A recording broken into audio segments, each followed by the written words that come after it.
Let's go ahead and get started. Like I said, this is exercise 3, part 2 for Team B.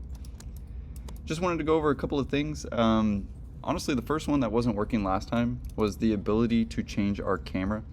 And I just wanted to go over at least how to fix that, right? So basically, you just have to reset the window itself. So going to set and going back to perspective. I think actually in the previous tutorial, I was like in one of my views and one of my save views. And those are kind of locked in, which is kind of nice because, well, that would be really hard to get back as well in that cone of vision. So I'm going to start us off. I was talking about, especially in part 1, about how we can control the camera and we can get a really nice dramatic view, right? We want that 2-point perspective, and very often we're trying to reveal some sort of aspect of architecture. So very often we actually get very low to the floor and actually look up at it. Not too low. We don't want to be below the ground, but of course we could if we needed to. In my case, I go with a slightly tall man, and something like that is pretty nice. But say it was like completely out of view, from this angle, I could change the viewing angle itself. So I was trying to do this last time. But as you can see, we can really like zoom in into an object, which is sometimes really nice, especially if you're really far away from an object and you zoom in. It kind of gives it that that effect like we're in the pasture, if you will, looking at architecture in the distance, and we can control a lot of those things. And if you've ever taken photography, this is literally messing with the lens. It's like we got every single lens imaginable, right? So don't get me wrong, if you wanted to really calculate something like that, we really could. But if you're familiar with vanishing points in Graphics 2 with Bohuslav or myself or whoever taught you Graphics 2, then you'll definitely find this nice and familiar, that we can actually still control our vanishing points. So don't get me wrong, there's such a thing as too dramatic, but often it's expected, especially in an architectural render. Something like that's looking actually pretty good, at least for what I like. But again, just wanted to show you that you can, of course, still dial these in, and that we do need to reveal this object in some way. So don't get me wrong, I'm expecting some sort of exterior perspective, and to be fair, you could also, show us multiple views. But what I noticed in exercise 1 and 2, some of you guys kind of just like went with whatever's kind of there. Really, at least try your best to find the optimal view of this object. And sometimes that actually requires figuring out the sun. So one of the things that we went over, obviously in exercise 1 and 2 and part 1, is that we can control the sun, but we can also control the amount as well. So right now, like mine's at like 0.53. You'll notice that this is actually just a preview. So for some of us, you may want a little bit more.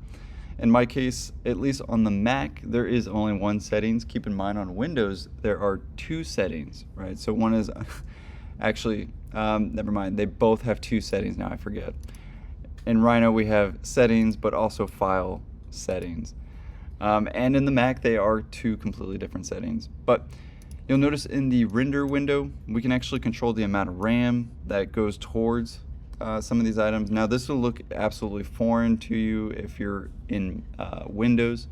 So something that might look a little closer is, say, Rhino 8 settings, and being able to change those previews. So again, wouldn't necessarily go with advanced. In my case, it's going to be actually our display modes or our appearance. Sometimes actually if you want to change the color, it's appearance. And if we want to change, actually, you'll notice like you'll see the wireframe shaded. That's that drop down menu that we have for each one, and you can actually control those like default presets. Now if you're on a school computer, for the love of God, please do not change those settings, because we get somebody who doesn't want the color blue for all other models, and somebody goes color scheme on us. So again, please do not change the school computers. This is for your personal computer, right?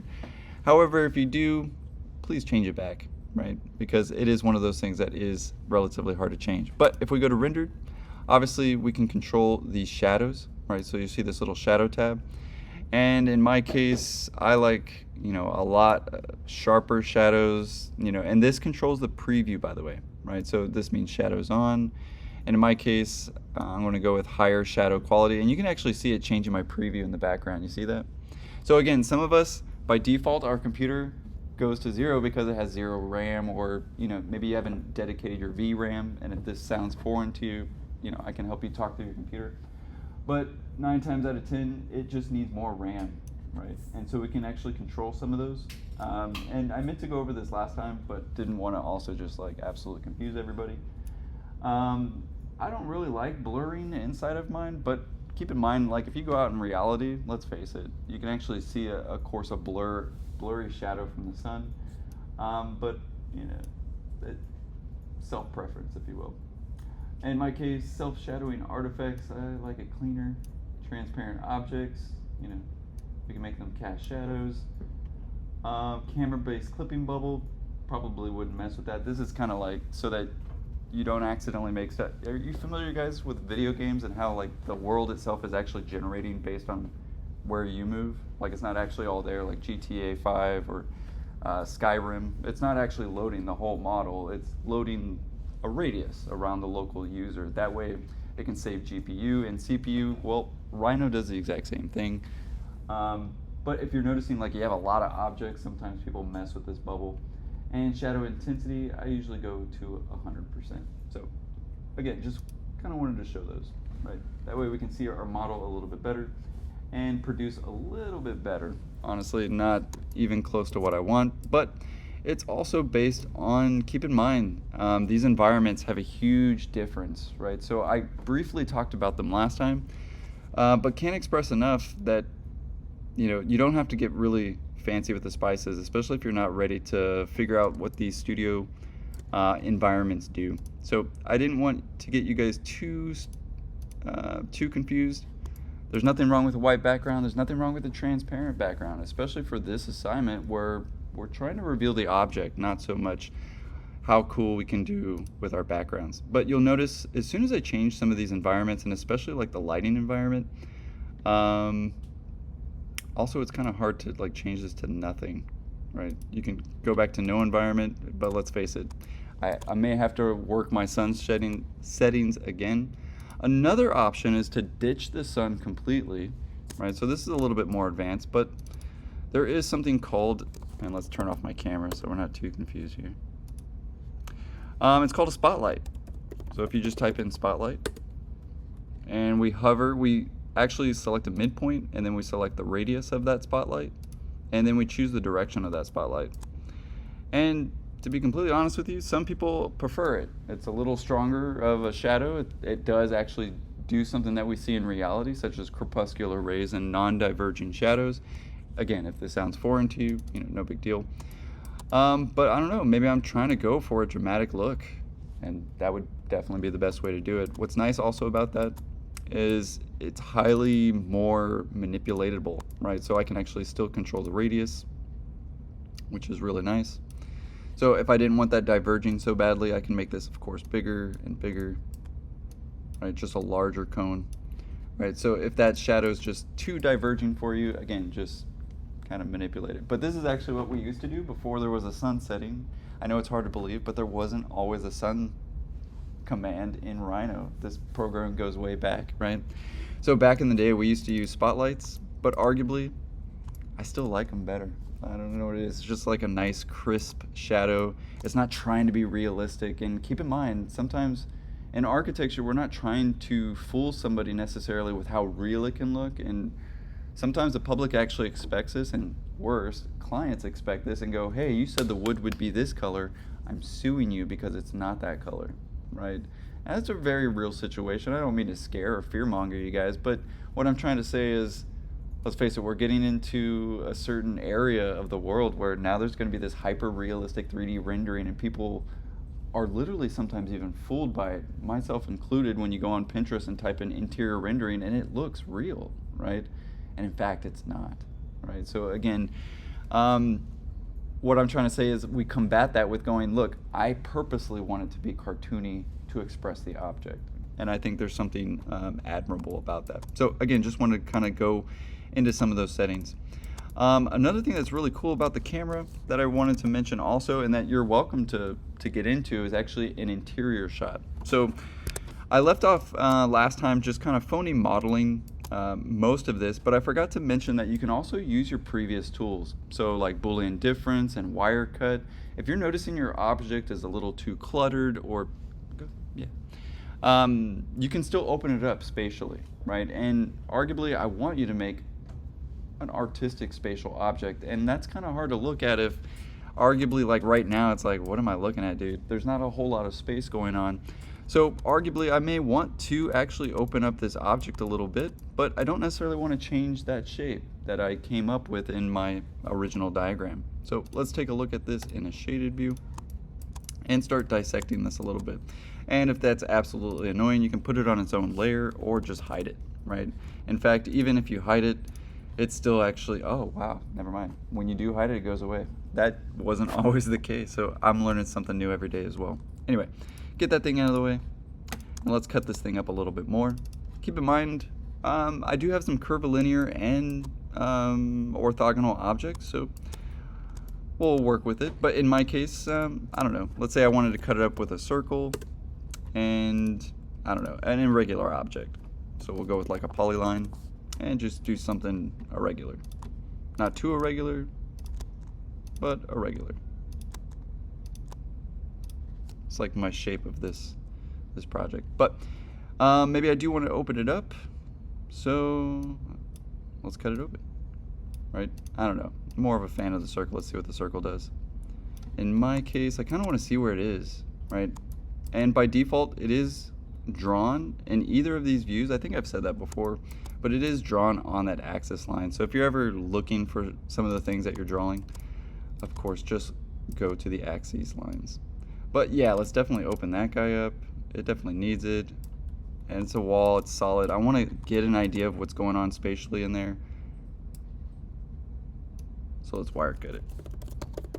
So you're more than welcome to do that for this project, and I think I just kind of forgot to mention it. So didn't want to rob you of all the tools that we can use. Let's go straight through the object. Let's get rid of it. And voila, right? Visually interesting and definitely spatially interesting now, right? My goodness, there's an interior shot that I could show my studio professor right away. This is what I'm thinking of the lobby. What do you think?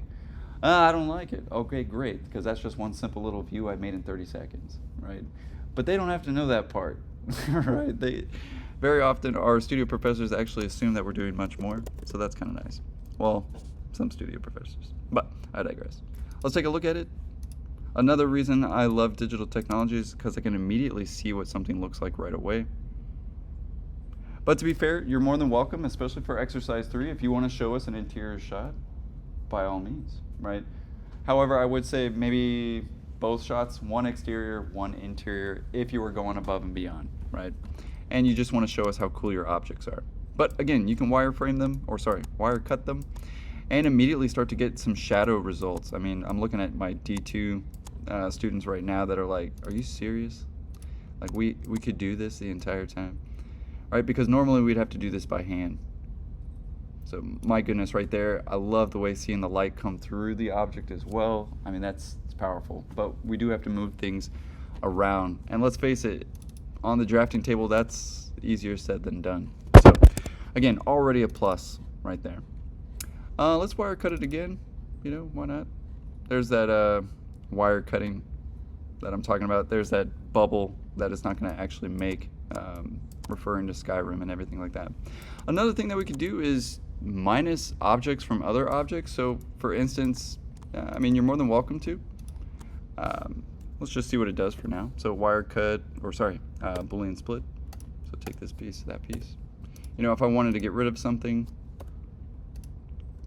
and really expand on that object, I could, right? I could actually use the object to delete some of those objects. But as you can see, it didn't even cut. But again, could trim things off and of course make them a little bit more spatial. So Boolean difference, wire cut, and again, you can still shape this thing up, right? To say the very least. I could, you know, start to manipulate some of those rhythms a little bit more. But again, overall, and I actually continued the object this morning, we do want this to be visually spatial. Maybe some existential space on the outside and clearly some clear voluminous features on the inside. So if you notice that you don't have that right away, or yours is immediately too cluttered, start subtracting a little bit, right?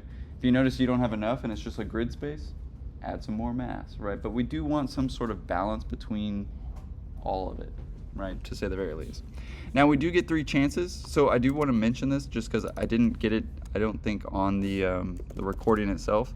Say you're pressed for time, guys. Again, take the most complete one, copy it 3 times, right, and manipulate it. Move the grids around. Try the entire grid system. Move those things around because, after all, it's still a different model, right, to say the very least. So, next I wanted to talk about some of the options that we have in Illustrator. But I need to re-render some of this stuff, so let's go ahead and do so. Let's find my view again, and let's see if I actually maintain my view. I'll go back to my camera. Sweet, it's still there. All right, let's see what it looks like in this new, maybe not wireframe mode, but a rendered view. All right. I don't know, I don't think I like my spotlight going on there. And of course, let's delete that. But I definitely do like that wire cut a little bit better. It's definitely opening up my object pretty nicely. So definitely not too shabby. Let's make 2D. Now in my case, kind of want to get some of this stuff out of the way. We'll hide it. Double click. And I don't know if I got to talk about shadows, but normally often we don't put the shadow behind the object, we don't put the shadow in front of the object, we very often go towards the right or the left, right? Whichever reveals our object better. And as you can see, mine's kind of slightly dark. I don't know if that's maybe just because this is too gray. So another thing that we covered last time was a couple of materials, and obviously transparency is another one. Color scheming is a whole nother one. And I don't know who needs to hear this, but if you go to the internet and we just do color scheme, you gotta spell scheme right, generator, there's actually tons of them. So based on, like, say one color, you don't have to like reinvent a color scheme, guys. To be fair, we had this one student last summer who really took that to the 11th power, if you will, and she made like a beach themed one, a sunset themed one, and she had a lot of fun with it. So again, this is sculpture. This is something that, man, wouldn't it be cool if we 3D print it tomorrow and put it on a shelf, that kind of thing. So just want to get you kind of in that mentality that there's a way of making something beautiful, and it definitely has to deal with color theory. But there's a lot of cool ones out there, and what's really nice is, oh shit, you can like randomize one too, but they also come with a code, right? So you can actually put that code in Photoshop. You can put that code in our color scheme generator, or sorry, in our colors, right? So for instance, when we make those materials and we make a new material, let's say a plastic, I could take that exact color, right? And of course find it with that hex code right there. So again, I mean, that's a beautiful tool. I didn't learn until years later, right? That, oh shit, every color has a code. Some of us, of course, maybe already know this, and then actually notice that there's an RGB code versus CYMK. Again, I'm not going to get too fancy with the spices, but just wanted to reveal, again, there's a plethora of tools to use. Not that you necessarily have to use every single one for this assignment, but that there is even more options. But I just need my Make 2D, so let's go ahead and do that. Oh, of course, before you make 2D, always double click on this again, because see how that shifted a little bit? I accidentally moved it. I may have done all this work and only to realize that it won't line up perfectly. So always double click on your view, and if you need to resave a view, right? But that one's looking okay for today. So Make 2D.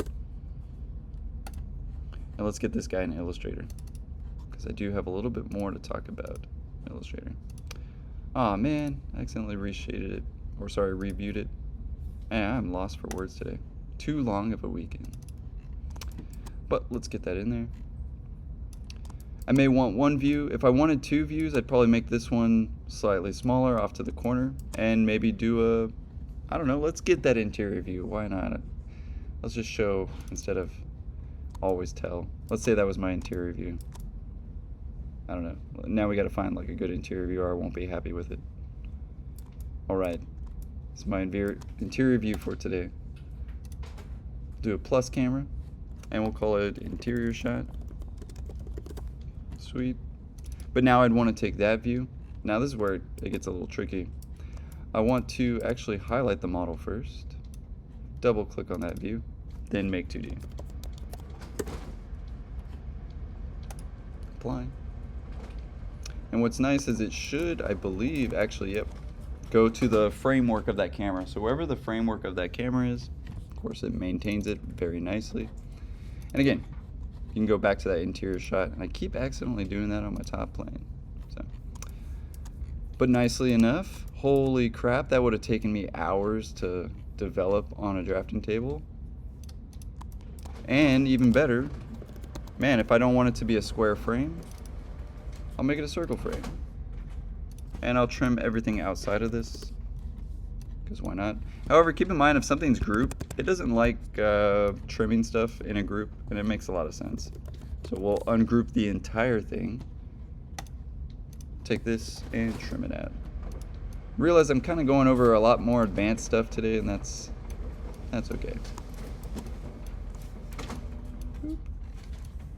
But especially if I wanted some construction lines, and you know, I was really impressing my professors and fellow colleagues. Let's face it, like, I know how studio is. It's like a constant competition, man. And you obviously want to do stuff that is arguably faster than the others and better. I don't know, it's probably a Daft Punk song in there, right? Better, faster, stronger.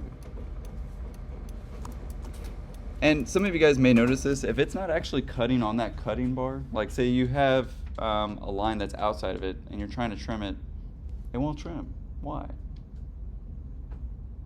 It's got to touch that boundary, right? It's similar to a piece of paper against a ruler or the edge of a desk. If the paper is outside of the desk, it's like, it's not going to cut it, right? It's got to touch that edge of the desk. But getting fancy with the spices today, so, you know. What's nice, again, can't stress this reminder enough. Make sure you're doing your work in Rhino. Do not try to move lines around in Illustrator. Don't get me wrong, it's possible, but it's also usually takes 5 times longer. I see you guys on Illustrator picking those lines, and you're afraid to go back to Rhino to just try it again. You'd be surprised, because I didn't believe it either as a student, but you could do it a lot faster, right? If you just draw it and fix it, if you will, in Rhino, and just go back again. Only use Illustrator. Try to get into the practice of only using Illustrator for line weights, even though it does have some extra abilities. Anyway, so we've got our 1-point perspective, we've got a nice 2-point perspective going on, and a slight diagram. So let's get that into Illustrator, right? I'd probably want to put my title, my name, you know, my logo that I've been developing, and I do that all in Rhino, guys. Seriously. Also, for some of us, I noticed the 11 by 17 was tripping us up a little bit. So make sure you just get the right ratio, because right now we're not going to scale.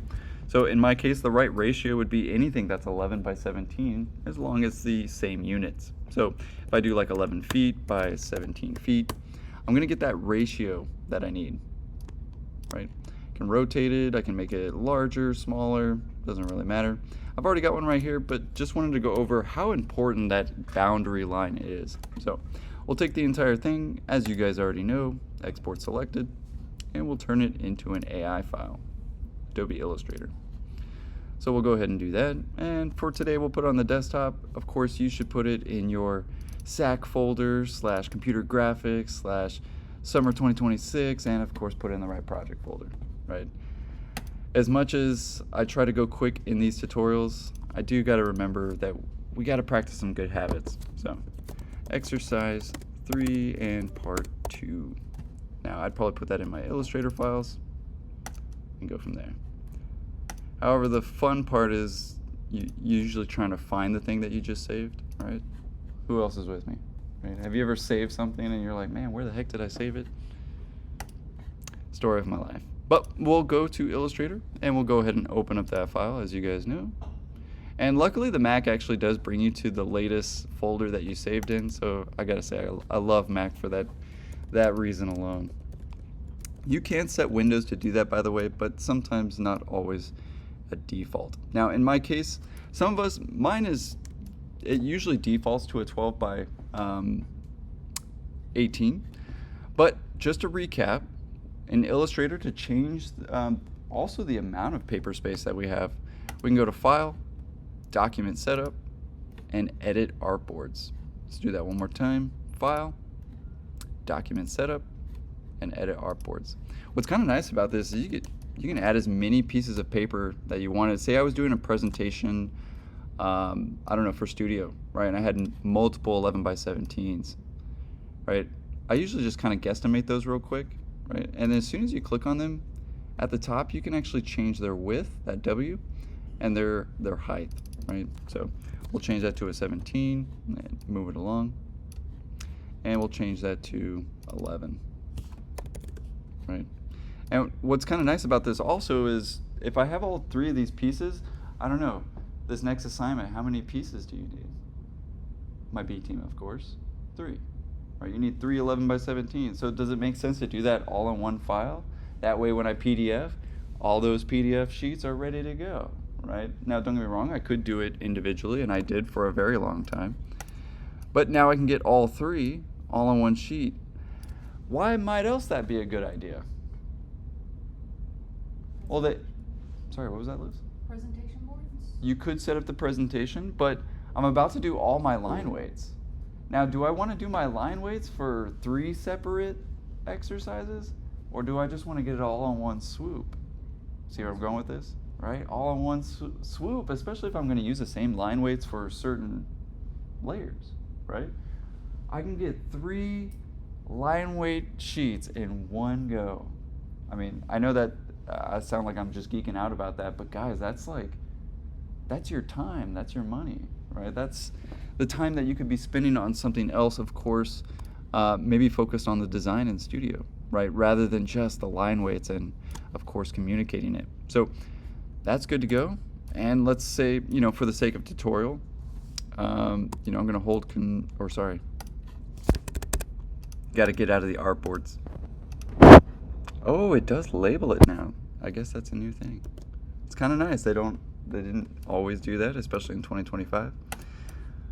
But let's take those whole pieces. I'll hold Option. We'll make a copy.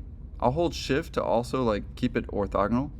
I don't know how many times I need to say that, but now I can do all 3 models of the assignment. So again, I didn't want to rob you of that in my last tutorial, right? That we can do a lot more work in Illustrator, and we can do it all in one piece. So now I can go to my layers, I can turn them off one piece at a time. Anything in that layer, actually that's my boundary layer, I don't even need that, so we'll delete it. Go to my next layer. Oh, definitely important layer. I'll select all of them. Obviously we don't want some blue lines, so we'll get some black lines in there. We'll change their stroke and be on our way, right? Can even lock that one. That way I even know that I've already used it. And again, some of this is definitely a recap, but some of us need that recap. All right, I'm going for a drafted line, so I might want to zoom in. I can't do that while choosing a color. So I might want to zoom in a little bit. And again, dial in that color. All right, sometimes I actually appreciate the darkness of that color, but then it's way too thick. So something like that's pretty nice, right? Really pops, doesn't it?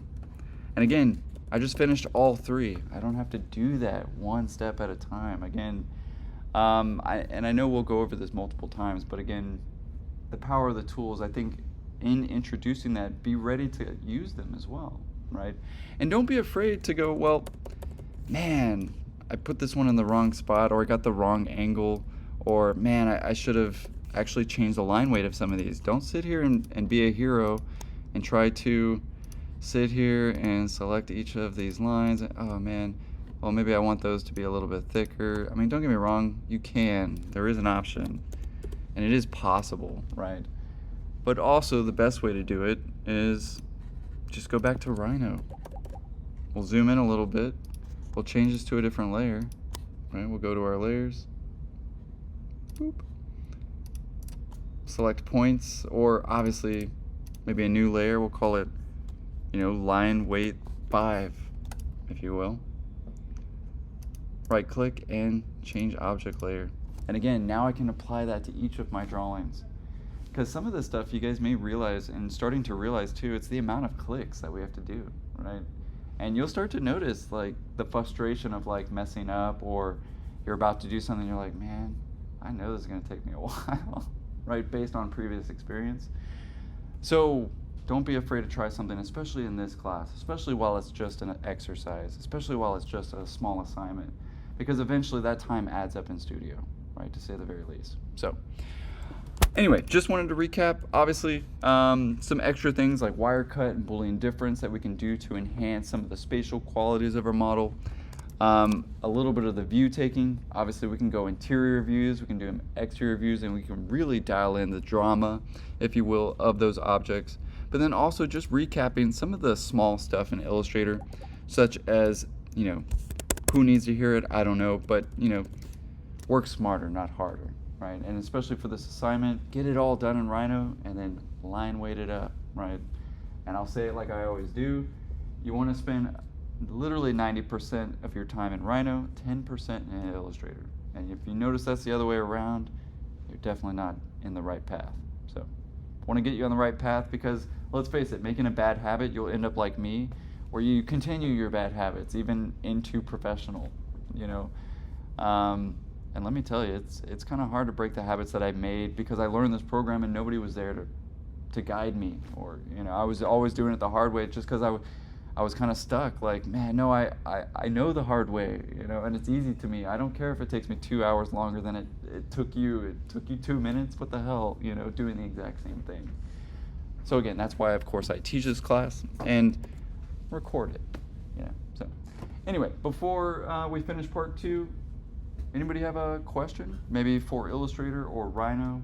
May have nothing to do with this. Again, just it's a nice recap video, and nice to go back home and, what was that again that he clicked on? Those kinds of questions.